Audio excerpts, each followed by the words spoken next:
سامعین کرام، آپ سن رہے ہیں ایک جذباتی اور جاسوسی اردو کہانی جس کا نام ہے شناخت۔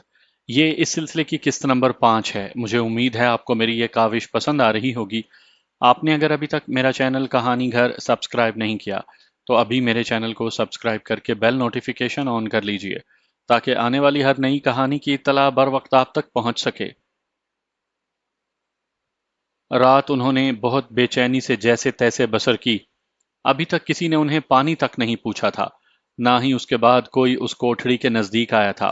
دلبر جان نے پہلے یہاں سے فرار کی تجویز دی تھی، لیکن تینوں ابھی تک دروازہ یا کھڑکی کو اپنی جگہ سے جنبش بھی نہیں دے سکے تھے۔ زیادہ زور وہ اس خوف سے نہیں لگا رہے تھے مبادا کوئی دہشت گرد باخبر نہ ہو جائے۔ اللہ صبح انہیں 5-6 مسلح دہشت گردوں نے، جنہوں نے اپنے چہرے چھپائے ہوئے تھے، کوٹھڑی سے نکالا اور اپنے امیر کے سامنے پیش کر دیا۔ امیر کے چہرے پر نظر پڑتے ہی سب چونک گئے۔ بیرم خان، تم؟ بے ساختہ دلبر جان کے منہ سے نکلا۔ خبردار اگر اپنی زبان درازی کی۔ امیر محترم کو صرف امیر محترم کہنا ہے، ورنہ زبان گدی سے کھینچ لیں گے۔ ایک نقاب پوش نے دلبر جان کی کن پٹی پر بندوق کی نوک سختی سے جماتے ہوئے کہا، تو اس کے ساتھیوں نے چپ رہنے ہی میں عافیت جانی اور سر جھکا کر کھڑے رہے۔ حوالدار دلبر جان، ہم نے تمہارے تھانے کو پیغام بھیجا تھا کہ مرتد حکومت کی نوکری چھوڑ کر ہمارے ساتھ آ جاؤ۔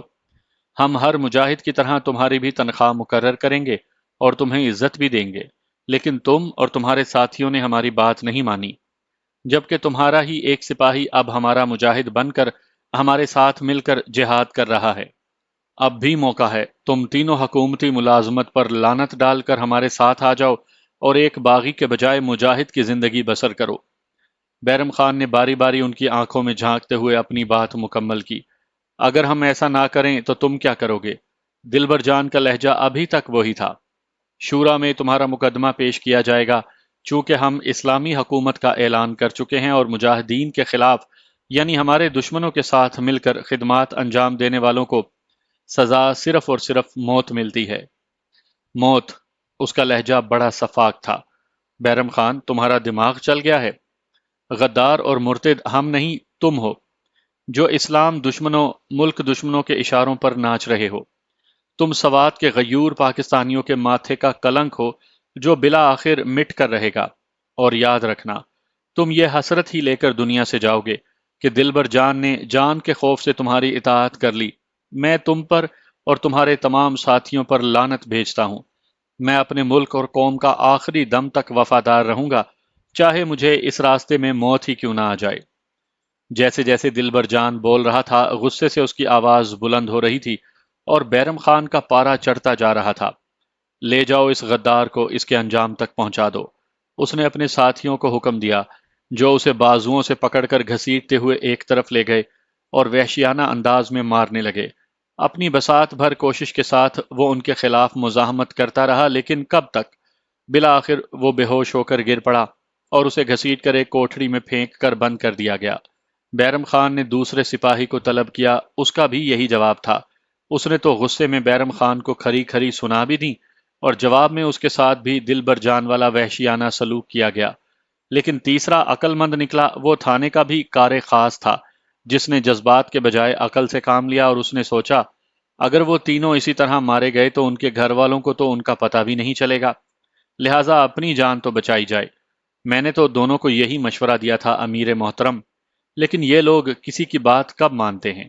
سپاہی مستی خان نے کہا، شاباش، آج سے تم بھی ہمارے مجاہدین کے ساتھی ہو، ہمارے لیے قابل احترام۔ تمہیں ماہوار وظیفہ ملتا رہے گا اور مجاہدین تمہارے بیوی بچوں کی بھی حفاظت کریں گے۔ بیرم خان نے اپنے ساتھیوں کی طرف فاتحانہ انداز میں دیکھا۔ سپاہی مستی خان کو وہ دوسری طرف لے گئے جہاں انہوں نے اس کی پولیس یونیفارم اتروا کر اسے نئے کپڑے پہنائے، اس کے غسل کا اہتمام کیا اور تھوڑی دیر کے بعد وہ ان کے ساتھ پرتکلف ناشتہ کر رہا تھا۔ تینوں کی تھانے سے پر اسرار گمشدگی نے ضلعی انتظامیہ کو بہت پریشان کر دیا۔ وہ سمجھ نہیں پا رہے تھے کہ آخر انہیں زمین کھا گئی یا آسمان نگل گیا۔ لیکن تیسرے روز یہ معمہ بڑے اذیت ناک ماحول میں حل ہو گیا، جب انہیں دلبر جان اور اس کے ساتھی کی سر کٹی لاشیں ملیں، جن کے ساتھ ان کے جرائم کی تفصیل کے کاغذات بھی موجود تھے۔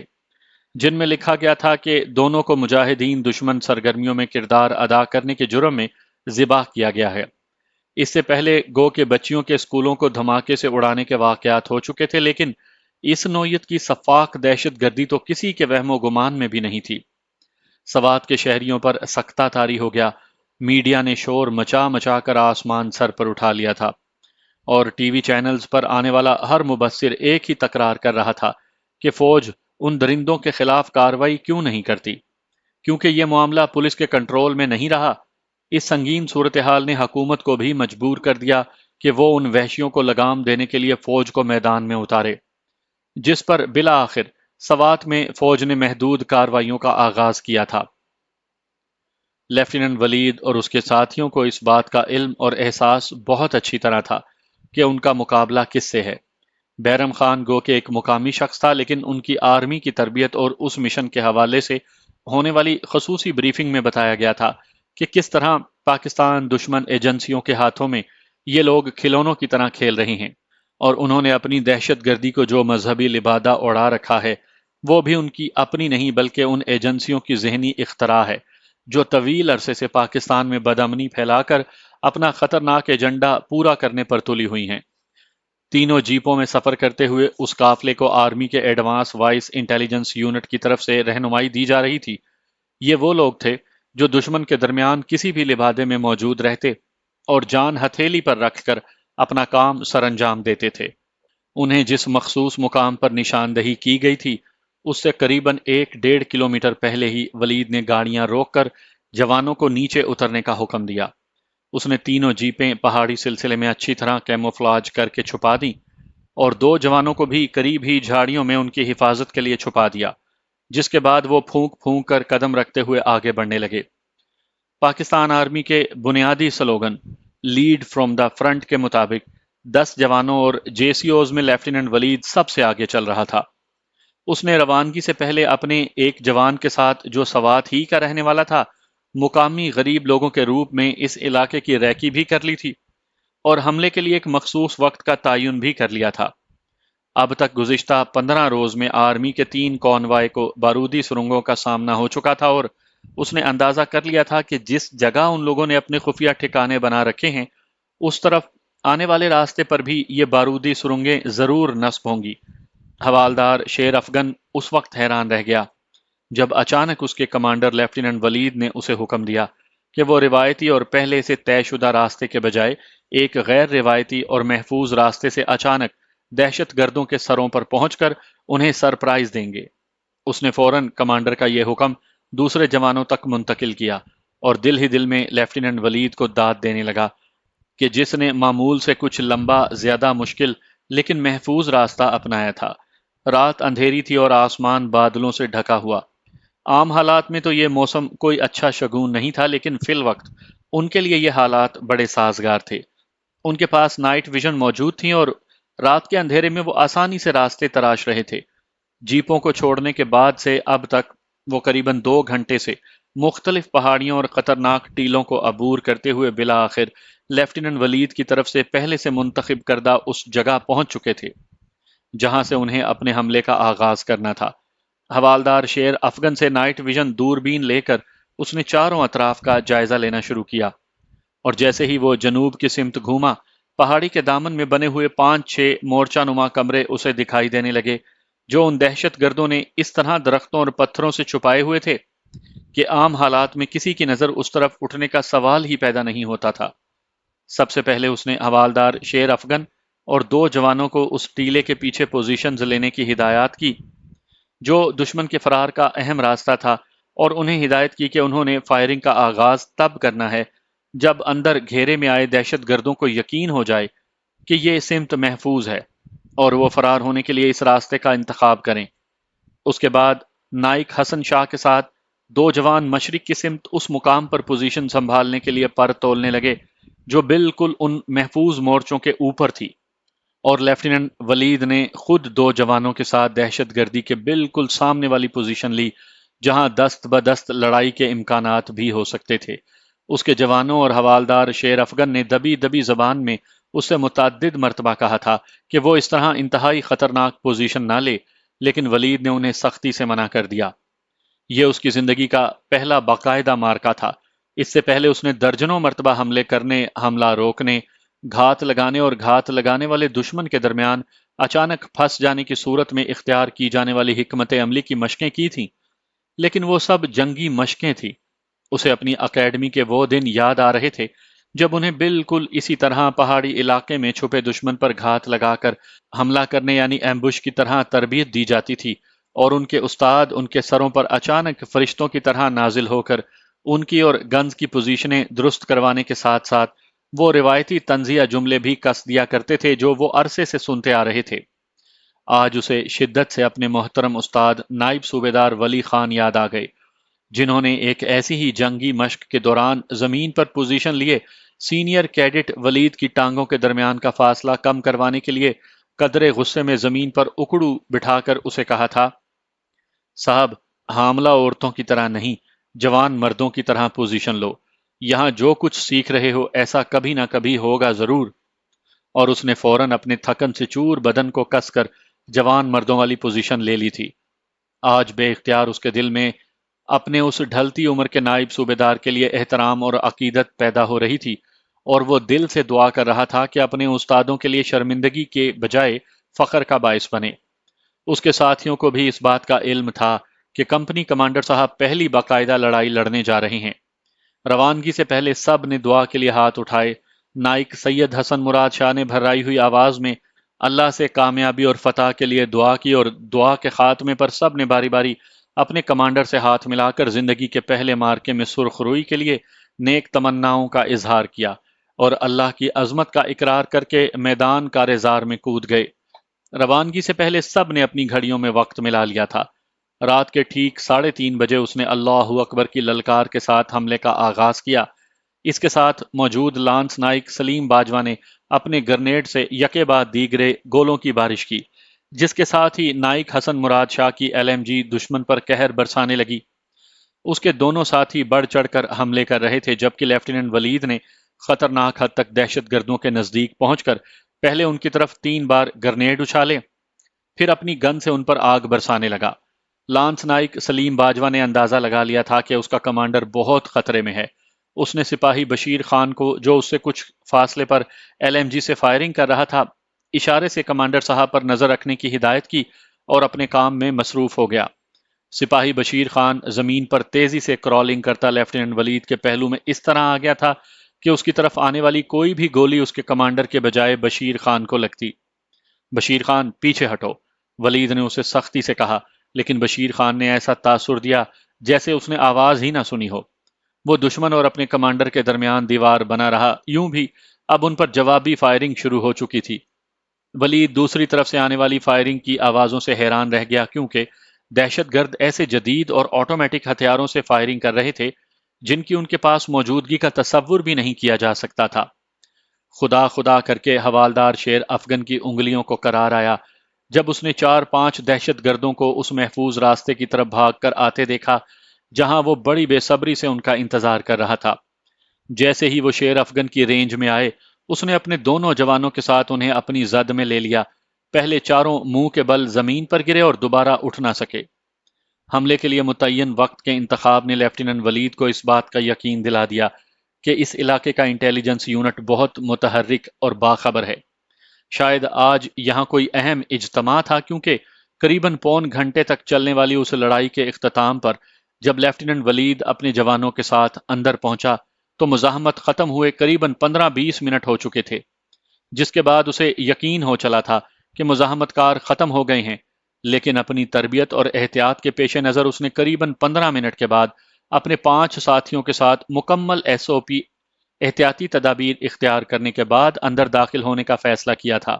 بادل اب چھٹنے لگے تھے اور سپیدہ سحر نمودار ہو رہا تھا۔ دہشت گردوں کا یہ ٹھکانہ ڈیٹ برباد ہو چکا تھا۔ یہاں 11 لاشیں، 3 زخمی اور ایک کونے میں چھپا ایک دہشت گرد ان کے منتظر تھے۔ توقعات کے برعکس انہیں کسی دھماکہ خیز صورتحال کا سامنا نہیں ہوا۔ ذہنی اور جسمانی طور پر ولید نے انہیں اس کے لیے بھی بتا رکھا تھا کہ فرار ہوتے ہوئے ممکن ہے دہشت گرد ان کے لیے کوئی دھماکے کا سرپرائز چھوڑ جائیں۔ اس نے سب سے پہلے اپنے CO کو مشن کی کامیابی کی مکمل رپورٹ دی، جس پر اسے وہیں رکنے اور ہیلی کاپٹر کا انتظار کرنے کے لیے کہا گیا، کیونکہ تینوں دہشت گردوں کی حالت انتہائی خطرناک تھی۔ اس کے ساتھی انسانیت کے ناطے اپنی محفوظ مرہم پٹیوں سے انہیں ابتدائی طبی امداد دے رہے تھے۔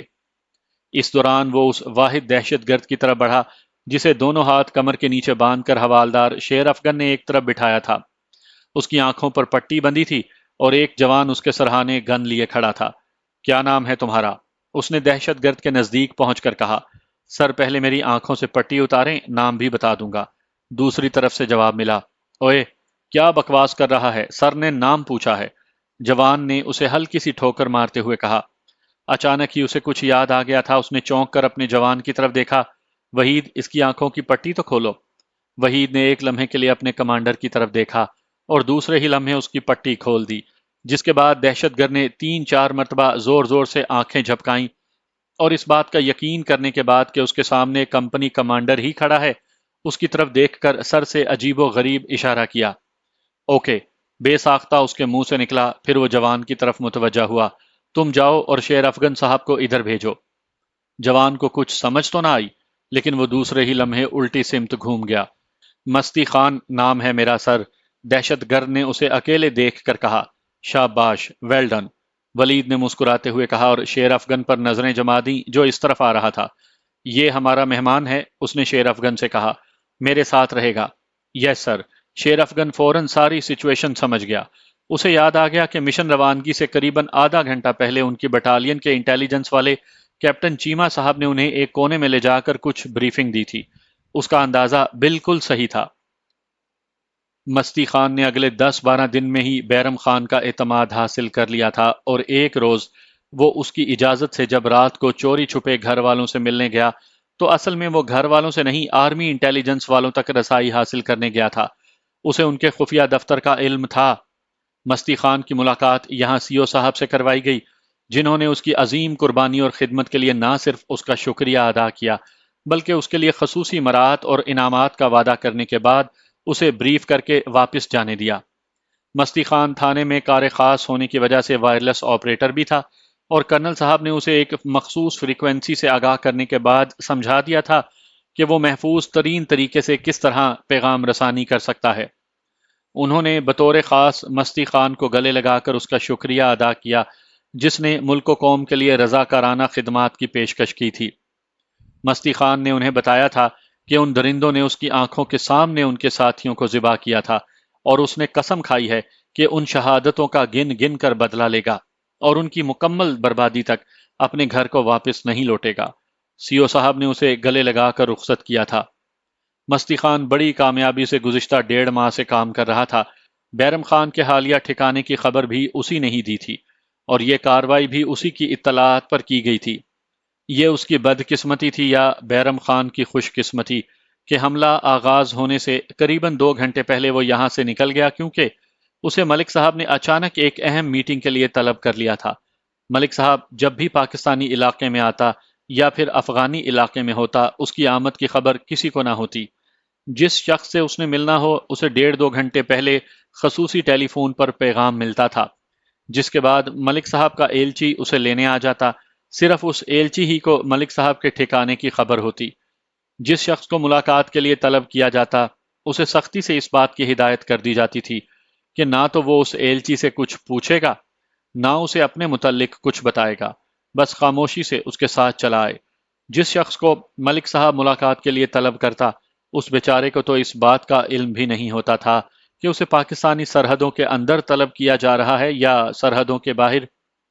وہ کسی کو کچھ بتانے کی پوزیشن میں نہیں ہوتا تھا، اور یہی بے خبری اس کی بقا کا راز بھی تھی۔ مستی خان کا دل تو یہی چاہا کہ وہ ابھی بیرم خان کو گولی مار کر حساب برابر کر دے، لیکن وہ تھوڑے فائدے کے لیے بڑے نقصان کا قائل نہیں تھا۔ اسے کرنل صاحب نے سختی سے ہدایت کی تھی کہ اپنی جان کی حفاظت کرے، کیونکہ اس کے محفوظ رہنے ہی میں ملک کو بہت فائدہ ہے۔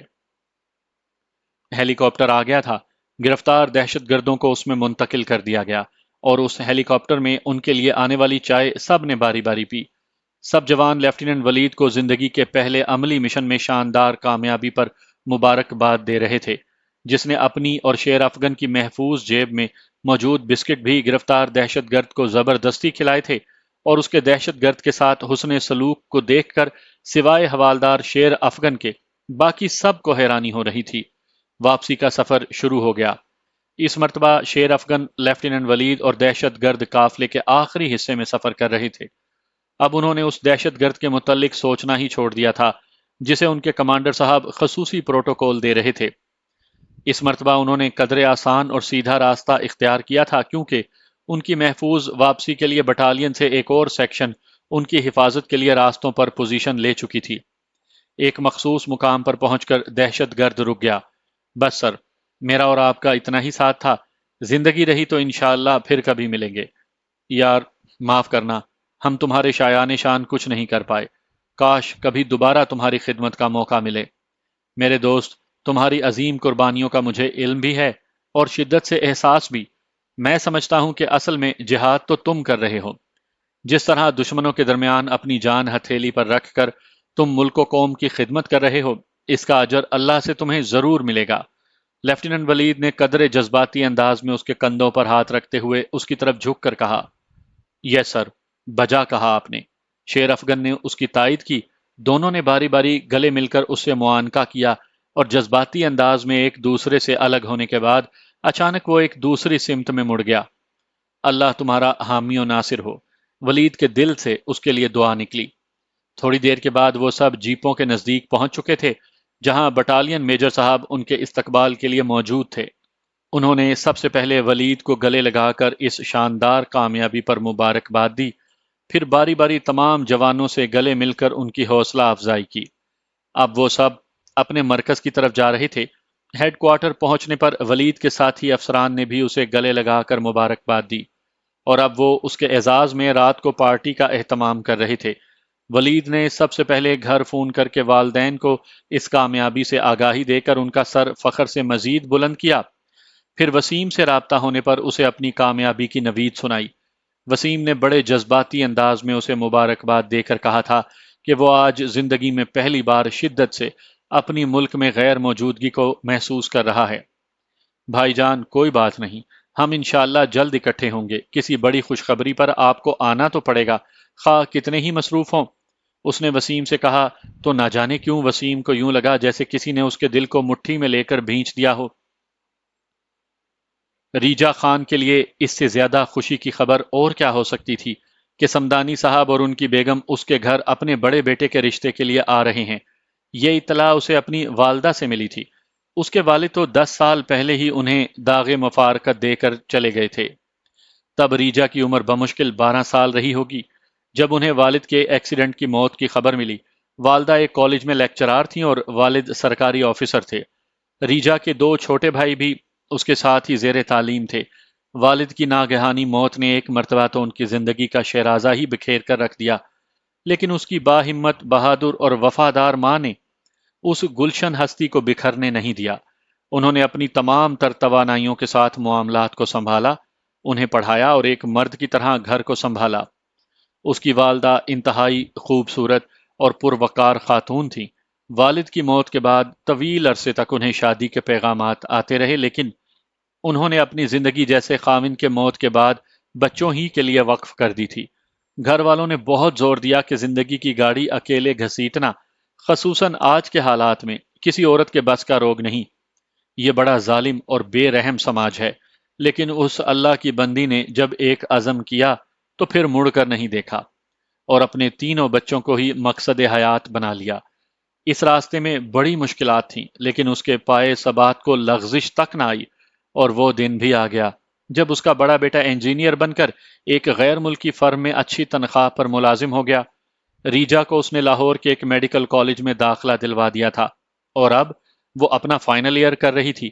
اس کی ماں کو ابھی سے ریجا کی شادی کی فکر دامنگیر تھی۔ اس کی اللہ سے ایک ہی دعا تھی کہ اپنی زندگی میں اپنی بچی کے ہاتھ پیلے کر دیے جائیں، اور جب مسز سمدانی نے، جن کے ہاں اس کی بیٹی پہلے ہی ان کی اپنی بیٹی بن کر رہتی تھی، اسے فون پر اپنی آمد کے مقصد سے آگاہ کیا، تو ریجا کی والدہ نے ایک لمحے کا توقف نہیں کیا اور انہیں بلوا لیا۔ سمدانی صاحب اپنی بیگم کے ساتھ آئے تو مٹھائی کا ڈبہ پہلے ہی ساتھ لے کر آئے تھے۔ انہوں نے وسیم سے متعلق انہیں سب کچھ بتا دیا کہ کس طرح حالات سے بد دل ہو کر وہ امریکہ گیا اور اب وہاں مقیم ہے۔ لیکن انہیں امید ہے کہ شادی وہ والدین کی پسند سے ہی کرے گا۔ مسز سمدانی نے ریجا کی تعریف میں زمین آسمان کے کلابے ملا دیے۔ بھلا ایسی پڑھی لکھی سگھڑ اور نیک بچی انہیں اور کہاں ملتی؟ اس نے تو سمدانی صاحب کے گھر میں قیام کر کے انہیں اپنے بیٹوں کی کمی کا احساس ہی نہ ہونے دیا تھا۔ ریجا نے تو بہن جی آپ کی اتنی تعریف پہلے سے کی ہوئی ہے کہ آپ کو کسی تعارف کی ضرورت ہی نہیں۔ شاید اللہ نے اسے آپ کے گھر ہی پہنچانا تھا، ورنہ تو ہم جیسے روایتی گھرانوں کی بچیاں پیئنگ گیسٹ رہنے کا تصور ہی نہیں کر سکتی۔ میں اس سے زیادہ کیا عرض کروں کہ اس کا بڑا بھائی دبئی میں ہے اور چھوٹا انجینئرنگ مکمل کر رہا ہے۔ اس نے اپنے باقی خاندان کا تعارف بھی کروا دیا۔ مسز سمدانی کے لیے شاید یہ زندگی کا خوبصورت ترین دن تھا جب اسے پہلی مرتبہ ایک بڑی خوشی ملنے جا رہی تھی۔ دونوں نے ایک دوسرے کا رشتہ قبول کر لیا اور دونوں کے درمیان طے پایا کہ ریجا کی ہاؤس جاب شروع ہوتے ہی وہ وسیم کو پاکستان بلا کر دونوں کی شادی کر دیں گے۔ اگر وسیم نے امریکہ میں رہنا پسند کیا تو ریجا کو سپانسر کر دے گا، ورنہ تو دونوں پاکستان ہی میں رہیں گے۔ مسز سمدانی کو امید تھی کہ وسیم چونکہ اب سنبھل چکا ہے اور پاکستان میں بھی اس کی اچھی نوکری کا بندوبست ہو جائے گا، اس لیے ممکن ہے وہ امریکہ واپس نہ جائے۔ دونوں اس روز واپس آنا چاہتے تھے، لیکن ریجا کی والدہ نے بضد ہو کر انہیں رات قیام پر آمادہ کیا اور اگلے روز وہ انہیں ریلوے اسٹیشن پر خود ٹرین میں بٹھا کر گھر واپس لوٹے۔ دونوں خوشی سے پھولے نہیں سما رہے تھے۔ گھر پہنچنے پر انہوں نے سب سے پہلے لیفٹیننٹ ولید کو فون پر یہ خوشخبری سنائی۔ ولید تو ایک لمحے کے لیے گڑبڑا کر ہی رہ گیا۔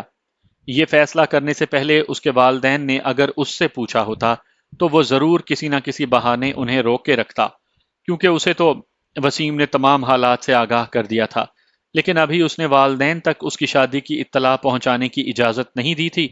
خدا جانے اس میں وسیم کی کیا مصلحت تھی۔ شاید وہ ابھی اتنا حوصلہ ہی نہیں پا رہا تھا کہ اس حادثے پر ولید کی طرح اپنے والدین کو بھی اعتماد ملے۔ ادھر والدین نے اس کی منگنی کا اعلان کر دیا تھا۔ اچھی بات ہے ماں جی، لیکن بہتر ہوتا اگر بھائی جان سے پوچھ کر، میرا مطلب ہے۔ ولید کے منہ سے ڈھنگ سے کوئی بات ہی نہیں نکل رہی تھی۔ چپ کر، بدشگنی نہیں کیا کرتے۔ نہ، اس کی کیا مجال ہے جو ہمارے فیصلے پر اعتراض کرے؟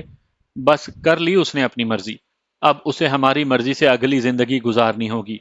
کان کھول کر سن لے اور اسے بھی سمجھا دینا۔ ماں نے پیار سے اسے ڈانٹا اور ادھر ادھر کی دو تین باتیں کر کے فون بند کر دیا۔ ولید چاہتا تھا کہ انہیں سب کچھ بتا دے، لیکن اتنی ہمت وہ کہاں سے لاتا؟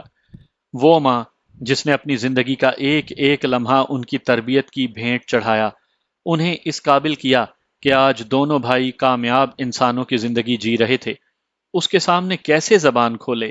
ان کی کون سی ایسی خواہش تھی جو ان کے والدین نے اپنی زندگی میں پوری نہیں کی؟ اب وہ والدین کی خواہش؟ سوچ سوچ کر اس کا ذہن معوف ہونے لگا۔ اسے کچھ سمجھ میں نہیں آ رہا تھا۔ آخر وہ اس نتیجے پر پہنچا کہ وسیم کو آگاہ کر دے۔ گو کہ اس وقت وسیم سو رہا ہوگا، لیکن اب وہ رک نہیں سکتا تھا۔ اس مرحلے پر ضروری تھا کہ وسیم اپنے والدین کو اعتماد میں لے کر اپنے فیصلے سے آگاہ کر دے۔ ولید کے بے وقت فون نے وسیم کو بھی چونکا دیا، لیکن جب ولید نے اسے تمام معاملات سے آگاہ کیا تو اسے سمجھ آ گئی کہ واقعی اب پانی سر تک آ گیا ہے۔ اسے فوراً کوئی اہم اور بڑا فیصلہ کرنا تھا اور اس نے وہ فیصلہ کر ہی لیا۔ ولید، تم ریجا کو جانتے ہو؟ اس نے ولید سے کچھ سوچتے ہوئے پوچھا۔ جی بھائی جان، بہت اچھی لڑکی ہے، ولید نے جواب دیا۔ دیکھو ولید، تم میرے چھوٹے بھائی ہی نہیں، سب سے قریبی دوست بھی ہو۔ میں نے کم از کم تم سے کچھ نہیں چھپایا۔ ہما سے شادی کرنے سے پہلے تم سے مشورہ کیا اور سب کچھ تمہیں اعتماد میں لے کر کیا۔ اب اس بات کا تو تصور بھی نہیں کیا جا سکتا کہ میں والدین سے سچ نہ بولوں، لیکن یہ بات تم بھی اچھی طرح جانتے ہو کہ اس سچ کے بعد کیا ہوگا، اس نے ولید کو سمجھایا۔ دونوں بھائی قریباً آدھا گھنٹہ آپس میں باتیں کرتے رہے، جس کے بعد ولید نے حتمی فیصلے کا اختیار وسیم کو دے دیا۔ یہ بات تو طے تھی کہ وہ اپنے والدین کو صدمہ نہیں پہنچائیں گے۔ ولید، تم ریجا سے شادی کر لو۔ اگر ابھی شادی ممکن نہیں تو نکاح کر لو۔ اگلے ماہ جو بھی تاریخ تم مقرر کرو گے ہم آ جائیں گے۔ ہما بضد ہے کہ وہ ماں جی اور ابو کو خود اس سے آگاہ کرے۔ مجھے علم نہیں کہ میرا یہ فیصلہ صحیح ہے یا غلط، لیکن تم سے یہ امید ضرور کرتا ہوں کہ اگر یہ غلط ہے تو تم اسے تسلیم کرنے سے انکار کر دو، وسیم نے فیصلہ کن لہجے میں کہا۔ ولید کے دل نے گواہی دی کہ اس سے اچھا فیصلہ فی الوقت کوئی اور ہو بھی نہیں سکتا۔ وہ ریجا سے کئی مرتبہ مل چکا تھا، اگر اس کے والدین ریجا سے اس کی شادی کا فیصلہ کرتے تو وہ کبھی انکار نہ کرتا۔ اس نے وسیم سے وعدہ کیا کہ وہ کل ہی ایک دن کی رخصت پر گھر جا کر والدین کو اعتماد میں لے کر سب کچھ بتا دے گا، اور اس نے ایسا ہی کیا۔ اگلے ہی روز وہ گھر پہنچ گیا اور والدین کو اعتماد میں لے کر ساری کہانی سنا دی۔ دونوں ایک دوسرے کی طرف خاموشی سے دیکھتے رہے، پھر سمدانی صاحب نے ہی خاموشی کا طلسم توڑا۔ بیٹا، میں تو اسے اللہ کی حکمت جان کر قبول کرتا ہوں۔ تم نے جو واقعات بتائے ان میں وسیم کے لیے یہی مناسب فیصلہ تھا، لیکن اسے بتا دینا چاہیے تھا۔ وہ جانتا ہے کہ اس کے والدین ان کے کسی بھی فیصلے سے انکار نہیں کریں گے۔ بیٹا، ہمیں تم دونوں پر اتنا اعتماد تو ہے کہ تم کبھی کوئی غلط فیصلہ نہیں کرو گے۔ آپ نے بجا فرمایا ابو جی، لیکن آپ جانتے ہیں وسیم بھائی نہیں چاہتے تھے کہ آپ کو کسی بھی جذباتی صدمے سے دوچار کریں۔ ولید نے کہا، بیٹا، کہیں تم ہمارا دل رکھنے کے لیے تو دلہا تبدیل کرنے کو نہیں کہہ رہے؟ اچانک ہی مسز سمدانی نے اس سے سوال کیا۔ ولید بے اختیار ماں کے گلے لگ گیا۔ نہیں ماں جی، میں نے یہ فیصلہ دل و دماغ سے کیا ہے، کوئی جذباتی فیصلہ نہیں۔ فوج کی زندگی یوں بھی ہمیں زیادہ پریکٹیکل بنا دیتی ہے۔ مسز سمدانی نے بے اختیار اس کا ماتھا چوم لیا۔ شاید اللہ نے وسیم کو ہم سے ملانے کے لیے ہی یہ سارا اہتمام کیا ہو۔ تینوں کافی دیر تک اس مسئلے میں الجھے رہے اور تینوں ہی اس فیصلے پر پہنچے کہ ریجا یا اس کی والدہ کو شاید اس پر اعتراض نہ ہو۔ البتہ ان تینوں کا فیصلہ تھا کہ وہ ریجا اور اس کی والدہ کو تفصیلاً تمام حالات سے باخبر کریں گے۔ اگر انہوں نے یہ تجویز مان لی تو ولید خود بھی ریجا سے بات کرے گا اور اس بات کا اطمینان حاصل کرے گا کہ ریجا نے یہ فیصلہ دل سے قبول کیا ہو۔ ولید نے انہیں اگلے ماہ کی 10 تاریخ کو نکاح کے لیے کہہ دیا۔ وہ چاہتا تھا کہ ایک ہفتے کی چھٹیاں لے کر گھر آئے۔ تمام مراحل بخیر و خوبی طے پا گئے۔ ریجا کی والدہ کوئی جذباتی یا روایتی خاتون تو تھی نہیں، نہ ہی ریجا کی تربیت انہوں نے اس طرح کی تھی۔ ساری گفتگو ریجا کی موجودگی میں ہوئی، جس نے آخری فیصلہ ماں پر چھوڑ دیا۔ ماں نے ایک روز کا وقت لے کر بیٹی سے علیحدگی میں تمام معاملات کا نئے سرے سے جائزہ لینے کے بعد انہیں اپنی ہاں سے آگاہ کر دیا۔ وسیم کے لیے اس سے بڑی خوشخبری اور کیا ہو سکتی تھی؟ اس نے اگلے ہی روز والدین کو آگاہ کر دیا کہ وہ ہما اور اپنے بیٹے کے ساتھ 9 تاریخ کو پاکستان پہنچ جائیں گے۔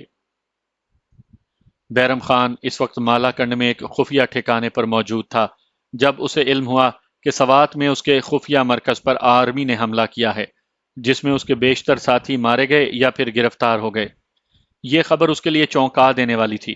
اس نے کبھی گمان بھی نہیں کیا تھا کہ جس پہاڑی سلسلے میں اسے ملک صاحب کے دوستوں نے یہ خفیہ مرکز تیار کر کے دیا تھا، وہاں تک کبھی کسی کی رسائی بھی ممکن ہوگی۔ عام گزرگاہ سے کئی میل دور ایک انتہائی مشکل اور پر پیچ راستے پر واقع اس خفیہ مرکز کی تیاری اس کے بس کی تو بات تھی نہیں، نہ ہی اس کی کبھی اس طرف نظر گئی تھی۔ یہ تو اس کے دوستوں کی طرف سے اس کے لیے سرپرائز تھا۔ اسے یہاں منتقل ہوئے بمشکل 6-7 ماہ ہی گزرے تھے جب یہ قیامت ٹوٹ پڑی۔ بیرم خان نے سوچا اگر وہ بھی وہاں موجود ہوتا تو شاید اس کے باقی ساتھیوں کی طرح اس کی بھی اب تک چھٹی ہو چکی ہوتی۔ اسے رہ رہ کر اس بات پر غصہ آ رہا تھا کہ ایسے خفیہ اور محفوظ ٹھکانے کی خبر آخر آرمی کو ہوئی کیسے۔ اس نے دل میں قسم کھائی تھی کہ جس آرمی آفیسر کی کمان میں یہ حملہ ہوا ہے وہ اس سے انتقام ضرور لے گا۔ یہی مقامی لوگوں پر دھاک بٹھانے کا واحد ذریعہ تھا۔ مالا کنڈ میں وہ ایک روز پہلے ہی ملک صاحب کے اچانک موصول ہونے والے پیغام کے بعد پہنچا تھا۔ اس مرتبہ بھی ایک گائیڈ اسے لینے آیا تھا جس نے اسے اگلی منزل سے آگاہ نہیں کیا تھا۔ ایک بڑی لینڈ کروزر گاڑی میں آنے والا یہ شخص تھا تو کوئی مقامی ہی، لیکن بیرم خان اسے نہ پہچان سکا۔ یوں بھی اسے اس سے کیا لینا دینا تھا؟ اسے اب اس کھیل کا بنیادی اصول سمجھ آ گیا تھا، اور وہ تھا رازداری کا زیادہ سے زیادہ اہتمام۔ پہلے پہل تو اسے ان باتوں پر غصہ آتا تھا، لیکن اب سمجھ آنے لگی تھی کہ ان کی حفاظت کے لیے یہ ناگزیر بھی ہے۔ ایک دوسرے سے ملنے والے ان کے ملاقاتی کبھی نہ ان کا تعلق پوچھتے تھے نہ ہی اپنا تعارف کرواتے تھے۔ انہیں صرف اپنے کام سے مطلب ہوتا تھا، جس کے مکمل ہونے پر جس طرح وہ خاموشی سے ایک دوسرے سے ملتے تھے اسی طرح خاموشی سے ایک دوسرے سے الگ بھی ہو جاتے تھے۔ یہ لینڈ کروزر خلاف توقع اس مرتبہ مالا کنڈ کی طرف جا رہی تھی۔ کیونکہ بیرم خان کو ان راستوں کی شناخت تھی، اس لیے اس نے صحیح اندازہ قائم کیا تھا۔ اسے حیرانگی اس بات پر ہو رہی تھی کہ ملک صاحب کے ساتھیوں کے ہاتھ کتنے لمبے ہیں۔ انہوں نے عملاً اس سارے علاقے پر کنٹرول حاصل کیا ہوا تھا۔ پہلے وہ محمد ایجنسی کی طرف سے سرحد عبور کیا کرتا تھا، اب وہ مالا کنڈ کی طرف جا رہے تھے۔ اس نے فوراً ہی رائے قائم کی کہ ملک صاحب کوئی بڑی بلا ہے جس نے یہاں مضبوطی سے اپنے پنجے گاڑ رکھے ہیں۔ ملک سے اس کی ملاقات بھی پاکستانی سرحدوں کے اندر ہی ایک بہت محفوظ مقام پر ہوئی تھی۔ مہینے میں ایک آدھ ایسی ملاقات ملک صاحب کا معمول تھا، جس میں وہ بیرم خان کو آمدہ حالات سے متعلق ہدایات دیتا اور اس کی ضرورت کے مطابق اسلحہ گولہ بارود کی فراہمی کا بندوبست بھی کرتا تھا۔ اس ملاقات میں اسے بطور خاص حکم دیا گیا تھا کہ اپنے زیادہ سے زیادہ ساتھیوں کو بارودی سرنگیں نصب کرنے کی ٹریننگ دلائے اور سوات میں ہر اس اہم مقام پر پاکستانی آرمی کے راستے میں بارودی سرنگوں کا جال بچھا دیا جائے جہاں سے اسے گزرنا ہوتا ہے۔ پاکستان آرمی کے راستے میں بارودی سرنگوں کے دھماکے پہلے سے جاری تھے، لیکن بیرم خان کے لوگوں کو اب اس مہم کا حصہ بنایا جا رہا تھا۔ ایک مرتبہ پھر اسے یقین ہو گیا کہ ان لوگوں کے ہاتھ بہت لمبے ہیں اور یہ لوگ بیرم خان کی مدد کے بغیر بھی بہت کچھ کر سکتے ہیں۔ اسے اپنے ٹھکانے پر حملے کی اطلاع بھی ملک صاحب کی طرف سے دی گئی تھی اور یہ شک بھی ظاہر کیا گیا تھا کہ اس خفیہ ٹھکانے کی خبر اس کے اپنے بندوں میں سے کسی نے آرمی تک پہنچائی تھی، جس کا مطلب یہ ہے کہ اس کے گروپ میں پاکستان انٹیلیجنس کے لوگ بھی موجود ہیں۔ ملک صاحب کی طرف سے سختی سے ہدایت کی گئی تھی کہ اسے جس کسی پر معمولی سا بھی شک ہو اسے بلا دریغ مار دیا جائے اور اس کی لاش کو عبرت کا نشان بنا کر شہری آبادی میں پھینکا جائے تاکہ پھر کسی اور کو ان کے خلاف جاسوسی کرنے کی ہمت نہ ہو۔ اگر ملک اسے یہ ہدایت نہ بھی دیتا تو وہ ایسا ہی کرتا۔ انسانی جان کی اہمیت اس کے نزدیک نہ پہلے کبھی تھی نہ اب۔ وہ صرف اپنے عزائم کی تکمیل چاہتا تھا، خواہ اس کے لیے کسی بھی حد تک جانا پڑے۔ فی الوقت ملک صاحب نے اسے اپنے ایک خصوصی بندے کے ساتھ شیلدر روف کی طرف روانہ کیا۔ ابھی کچھ دن تمہیں شیلدر روف کا مہمان بن کر رہنا ہے۔ اس بات کا میں نے خصوصی خیال رکھا ہے کہ اب تم بھی اس کے برابر کے کمانڈر ہو، اس کے ماتحت نہیں۔ ہم کوشش کریں گے کہ تم فی الوقت ادھر محمد ایجنسی میں بیٹھ کر اپنے ساتھیوں سے رابطے میں رہو اور سوات کے معاملات کو چلاتے رہو، جس کے بعد پھر مالا کنڈ میں تمہارا مضبوط مرکز قائم کر دیا جائے گا۔ ملک صاحب نے اس کے دل کی بات کہہ دی تھی۔ وہ بھی اس بات کو اچھی طرح سمجھتا تھا کہ ابھی اس کے لیے سوات واپس جانا مناسب نہیں۔ البتہ وہ سوات میں موجود اپنے نیٹ ورک کو اپنے قابو میں رکھنا چاہتا تھا۔ اس نے بڑی تیزی اور مضبوطی سے سوات میں اپنے پاؤں جمائے تھے اور مقامی انتظامیہ کو تو بے بس ہی کر کے رکھ دیا تھا۔ وہ خود کو سوات کا اگلا امیر المومنین سمجھنے لگا تھا، اس لیے یہ پہلا جھٹکا تھا جسے اگر وہ برداشت کر جاتا تو کوئی اسے شکست نہ دے سکتا۔ ملک صاحب کا ایلچی اسے ملک صاحب کی روانگی کے بعد اپنے ساتھ لے کر شلید روف کے ٹھکانے کی طرف چل گیا۔ اس نے واپسی کا بڑا محفوظ راستہ اپنایا تھا اور یہ بات بیرم خان نے بطور خاص نوٹ کی تھی کہ واپسی کا سفر جو 2 دن اور راتوں پر پھیل گیا تھا، دراصل اس کی وجہ بھی اس کی ضرورت سے زیادہ احتیاط پسندی تھی۔ اس دوران انہوں نے راستے میں آنے والے اپنے 3 خفیہ ٹھکانوں پر قیام کیا تھا، جہاں سے انہیں اگلے سفر کی رہنمائی دی جاتی تھی۔ بیرم خان کے لیے یہ سفر کم از کم اس لحاظ سے بڑا حیرت انگیز تھا کہ ملک صاحب نے اپنا جال بڑی مضبوطی سے پھیلایا ہوا تھا۔ اس کی اب تک جن ڈیروں تک رسائی ہوئی تھی، یہ لوگ اپنے اپنے علاقے میں بڑے اثر و رسوخ کے مالک تھے۔ خصوصاً مذہبی اور سیاسی حلقوں میں ان کی جڑیں بہت گہری تھیں۔ یہ بات بیرم خان کی سمجھ سے بالا تر تھی کہ ان لوگوں نے یہ جانتے ہوئے بھی کہ ملک صاحب کسی غیر ملکی اور پاکستان دشمن ایجنسی کا نمائندہ ہے، ان کے ساتھ کیوں تعاون کیا۔ شاید انہیں اس حقیقت کا علم ہی نہ ہو، شاید انہیں بے خبر رکھ کر استعمال کیا جا رہا ہو۔ انٹیلیجنس ایجنسیوں کو ایسے کئی داؤ پیچ آتے ہیں، خدا جانے انہیں کس حال میں پھنسا رکھا ہے۔ یہی کچھ سوچتے ہوئے وہ خاموشی سے اپنے ہم سفر کے ساتھ نئی منزل کی طرف جا رہا تھا۔ بیرم خان کو اس بات کا اندازہ ہی نہیں تھا کہ اسے برین واشنگ کے جس عمل سے گزارا جا رہا ہے وہ ملک صاحب کے تیار کردہ پلان کے عین مطابق تھا۔ وہ اس پر یہی بات ثابت کرنا چاہتا تھا کہ صرف بیرم خان ہی نہیں، ایسے کئی اور غدار بھی ان کے زر خرید غلام ہیں جو ان کے اشاروں پر بندروں کی طرح ناچ سکتے ہیں، تاکہ اگر کبھی بیرم خان کا دماغ خراب ہونے لگے تو وہ یہ بات ذہن میں ضرور رکھے کہ ملک صاحب اس کا محتاج نہیں، ممکن ہے اسے ملک صاحب کی محتاجی رہی ہو۔ 3 روز تک مختلف ٹھکانوں پر رکنے کے بعد بالآخر وہ شیلد روف تک پہنچ گیا۔ عین آخری لمحات میں اسے ملک صاحب کے ایلچی اور اس کے ہم سفر نے یہ پیغام دیا تھا کہ کسی بھی مصیبت کے وقت وہ ان ٹھکانوں پر پناہ حاصل کر سکتا ہے جو اسے راستے میں دکھائے گئے، لیکن ملک صاحب کی طرف سے یہ وارننگ دی گئی تھی کہ اسے وہاں صرف پناہ مل سکتی ہے، مدد مل سکتی ہے۔ اگر وہ ان لوگوں کو پھنسانے یا اپنے ساتھ مروانے کی کوشش کرے گا تو سوائے ایک ذلت آمیز موت کے اور کچھ ہاتھ نہیں آئے گا۔ شیلدر روف نے کھلی باہوں سے اس کا استقبال کیا تھا اور کوئی ایسا تاثر نہیں دیا تھا جس سے بیرم خان کے دل میں کوئی بھی شک پیدا ہو سکے۔ شیلدر روف گو کہ ملک صاحب کا پرانا شکار تھا اور کچھ عرصہ پہلے تک وہ بیرم خان کو اس کے کارندے سے زیادہ حیثیت دینے کے لیے تیار نہیں تھا، لیکن سوات اور مالا کنڈ میں بیرم خان نے جس برق رفتاری سے اس کے ایجنڈے کو آگے بڑھایا تھا، اس کے بعد سے شیلدر روف پیچھے رہ گیا تھا جبکہ بیرم خان آگے نکل گیا تھا۔ شیلدر روف کو اس تلخ حقیقت کا احساس تو شدت سے تھا اور اسے طیش بھی آتا تھا کہ کل کا یہ لونڈا جسے اس نے ملک صاحب سے متعارف کروایا تھا اب اس کی جگہ حاصل کر چکا ہے۔ اس نے اپنا احتجاج ریکارڈ پر لانے کی تدبیر تو کی، لیکن ٹھنڈے دل سے حالات کا جائزہ لیا تو اس کے ارمانوں پر اوس پڑ گئی۔ اسے سمجھ آ گئی کہ حالات اب وہ نہیں رہے جو کبھی تھے۔ اب اس کی حیثیت پہلے جیسی نہیں رہی۔ اس کی وجہ تھی طالبان تحریک۔